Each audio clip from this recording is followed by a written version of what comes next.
Hello guys. So now that I am pretty sure that जो भी ये video देख रहे हैं वो लोग सीईटी के सेकेंड अटेम्प्ट की तैयारी ऑलरेडी कर चुके हैं। एंड उनका एकदम जोरों शोरों से चालू होगा, सब कुछ एकदम प्रॉपर्ली जा रहा है। मॉक्स वो लोग दिन के 25 दे रहे हैं शायद। Multiple things that you are doing, but what is important is knowing that इसके बाद क्या होगा, व्हाट हैपेंस नेक्स्ट। तुम्हारा पूरा process till the start of your college is what I'm going to explain in this video now. Along with dates, last year जो मैंने dates दी थी they were 5 or 6 days away from the actual dates which जिस पे CET का सब पूरा process हुआ था. So that was a really great thing. That मतलब हमारा अंदाजा एकदम proper bang on लग ही रहा है. We are hitting the nail where it matters. So exactly. So let's start and I'll show you exactly ये साल क्या होने वाला है based on our expectations, and I think that will be the one that is true. चल. So guys what to do after the CET 26। CET 26 अब तो exam मतलब अपना आधा एग्जाम खत्म हो चुका है। One half is completed, the second half is remaining. तो half is done and half अभी मई 9 को हो जाएगा। Now after that what ends up happening is that कुछ टाइम बाद तुम्हारा रिस्पॉन्स शीट एंड आंसर की निकलता है। तुम्हें उसमें पता चलेगा दैट तुम्हारा स्कोर कितना बन रहा है। Obviously there is a grievance redressal here, जहाँ पे अगर कोई क्वेश्चन में ही गलती है या फिर मैंने सही मार्क किया और क्वेश्चन में गलत किया है या फिर ऑप्शन सीईटी सेल ने गलत मार्क किया है तो तुम्हारे स्कोर थोड़े बढ़ जाते हैं। बट उसके बाद होता है final result declaration. That is तुम्हें पता चलेगा दैट तुम्हें कितना स्कोर आया, that is your final merit list. Okay.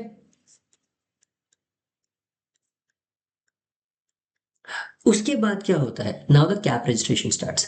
Now what is the difference between CAP registration and the CAP rounds and option filling by itself. CAP registration का मतलब तुम confirmation दे रहे हो, देखो मैंने सीईटी दी, ठीक है अब मुझे कॉलेज भी चाहिए। फॉर एग्जाम्पल समझो अगर मैं एक बंदा हूँ जो सिर्फ सीईटी दे रहा था just for taking the exam, या फिर मैंने ऑलरेडी किधर और एडमिशन ले लिया है उसके बाद, तो मैं सीईटी का ऑप्शन फॉर्म फिल नहीं करूंगा क्योंकि मुझे सीईटी के कॉलेजेस में एडमिशन नहीं चाहिए। सो द पॉइंट, या फिर मैंने सीईटी एग्जाम दिया, मुझे पता है दैट मेरा रिजल्ट इतना अच्छा नहीं आया, तो मैं क्यों ही कॉलेजेस के लिए ट्राई करूं। I would rather try next year जब मेरा रिजल्ट ज्यादा अच्छा आएगा। तो इसीलिए CAP registration is a confirmation कि ओके मुझे एक कॉलेज चाहिए। बाद में आता है option form filling. Option form filling के टाइम क्या होता है, तुम्हें पता चलेगा दैट लाइक तुम्हें बोलना है मेरा फर्स्ट प्रेफरेंस ये कॉलेज है, सेकंड प्रेफरेंस ये है। फॉर एग्जाम्पल मोस्ट लोगों का सीईटी में होता है सबसे पहले जेबीआईएमएस, उसके बाद सिमसरी, उसके बाद वेलिंकर, उसके बाद पुम्बा, उसके बाद सीओईपी, उसके बाद एसआईएस। ऐसा पूरा तुम्हें एक लिस्ट फॉर्मेट में देना है तुम्हारा प्रेफरेंस क्या है। ये फॉर्म में बहुत ज्यादा ध्यान रखना पड़ता है और इसकी वीडियो मैं बनाऊंगा, तुम खुद से फिल मत करना, मैं जैसे बोलूँ वैसे ही फिल करना, ठीक है। एंड क्योंकि इसमें अगर तुमने गलती से भी सिमसरी को जेबी के ऊपर रख दिया और तुम्हें अगर जेबीआईएमएस मिल गया, सॉरी तुम्हें अगर सिग्नम मिल गया, तो तुम वापस स्किप नहीं कर पाओगे। तो इसलिए बी वेरी केयरफुल, एक भी गलती इसमें नहीं चलेगी। तो एक बार ऑप्शन फॉर्म फिल कर दिया, बाद में चालू होते हैं कैप राउंड्स। कैप राउंड्स मतलब प्रेफरेंस के हिसाब से लोगों को कॉलेजेस अलॉट होती है। एंड कैप राउंड 1 2 3 4 चार राउंड्स होते हैं। पहले 3 होते थे, लास्ट ईयर से 4 राउंड्स हो रहे हैं एंड इसके बाद वेकेंट राउंड तक सीट्स ही नहीं बचती। एंड फाइनली जैसे ही कैप राउंड के साथ तुम्हारा कॉलेज अलॉट हो गया, जाओ पैसा दो, डॉक्यूमेंट सबमिट करो और इमीडिएटली जेबीएमएस में तो डॉक्यूमेंट सबमिट करने के अगले दिन से लेक्चर्स आने लगो, वैसा वाला सिस्टम होता है। So that is how it is. Now what about the dates for this. ये देखो, जो 2025 की डेट्स है वो ये रही। दीज आर डेट्स जो लास्ट ईयर की एक्चुअल डेट्स है। Now these are the ones that we are expecting for this year. Last year हमारी अप्रैल फर्स्ट सेकंड थर्ड को ही सीईटी हो चुकी थी, तो मई फर्स्ट को तो हमारी मई फर्स्ट वीक में हमारी आंसर की भी आ गई थी। इस बार we are expecting it in May end. Now this is a genuine request from the CET cell कि एट दिस पॉइंट स्टूडेंट्स ने 2 अटेम्प्ट दिए हैं, उनको एटलीस्ट पहले अटेम्प्ट का आंसर की मिल जाना चाहिए, रिस्पॉन्स शीट मिलना चाहिए, तो हमें पता चले दैट हमने एक्चुअली फर्स्ट अटेम्प्ट में कैसा परफॉर्म किया, सही किए क्वेश्चंस, गलत किए क्वेश्चंस, अंडर स्ट्रेस मेरा परफॉर्मेंस कैसा था, ये स्टूडेंट्स को पता चलना चाहिए। जो सिर्फ आंसर की से ही पता चलेगा, अदरवाइज पता नहीं चलेगा। तो any sane and good exam cell would do that and help out the students. देखते हैं सीईटी सेल क्या करती है। या देन फाइनली रिजल्ट डिक्लेरेशन होता है, मतलब तुम्हें अपना स्कोर और परसेंटाइल और ये सब पता चलेगा। एंड उसके बाद आता है मेरिट लिस्ट। तो रिजल्ट डिक्लेरेशन में मोस्टली तुम्हारा परसेंटाइल, तुम्हें इंडिविजुअल परसेंटाइल पता चलता है। एंड मेरिट लिस्ट में तुम्हें सारे के सारे लोगों के परसेंटाइल्स पता चलते हैं। Overall ranking from 100 percentile to 0 percentile सबका रैंकिंग पता चल जाता है।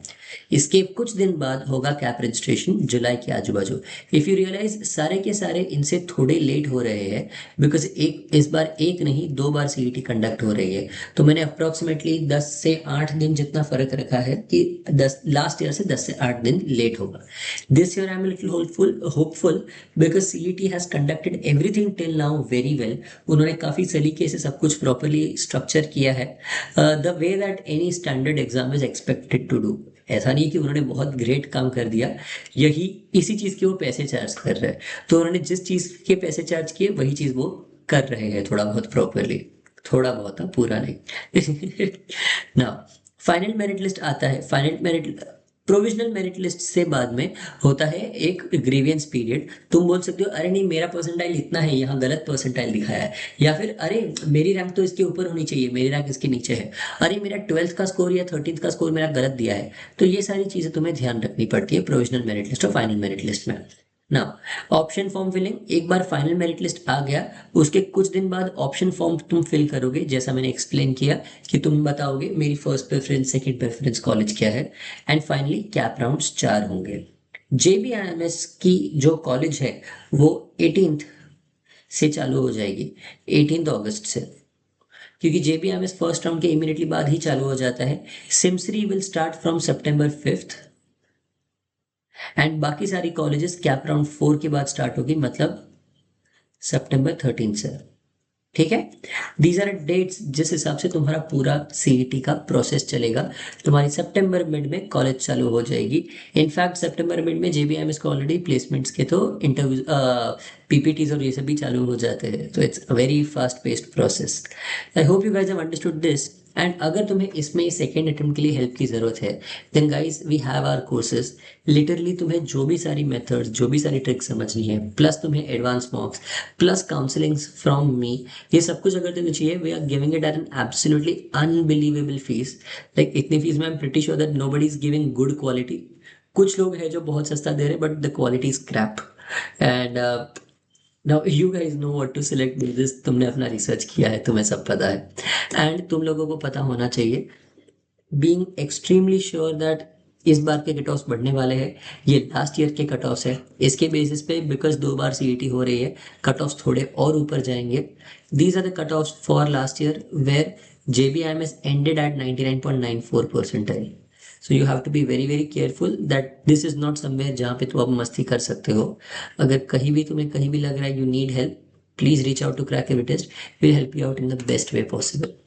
ठीक है guys, I hope this video was helpful. You guys need anything then सबसे पहले तो तुम मतलब हमारे ऐप पे जाओ, ये टाइम टेबल डाउनलोड करो, रोज का जो क्या पढ़ाई करनी है, कब पढ़ाई करनी है, मेरे साथ कब काउंसलिंग सेशन होगा, कब मॉक टेस्ट देनी है, सब कुछ इसमें लिखा हुआ है। कौन से दिन कितने बजे क्या प्रैक्टिस करोगे, इसमें सब कुछ है। All you have to do is follow this. ठीक है, this is your best game plan for the CET of May 9th and I am pretty sure that अगर तुम ये फॉलो करोगे तुम्हारा काफी ज्यादा फायदा होगा। और तुम्हें कुछ भी और चाहिए क्रैक एविटेज से, please reach out to us in the comments. And अगर तुम्हें और लिटरली तुम्हें कुछ पूछना है तो तुम कभी भी हमें कॉल कर सकते हो। You can reach out to us on our number as well. चलो bye guys, I hope this video was helpful.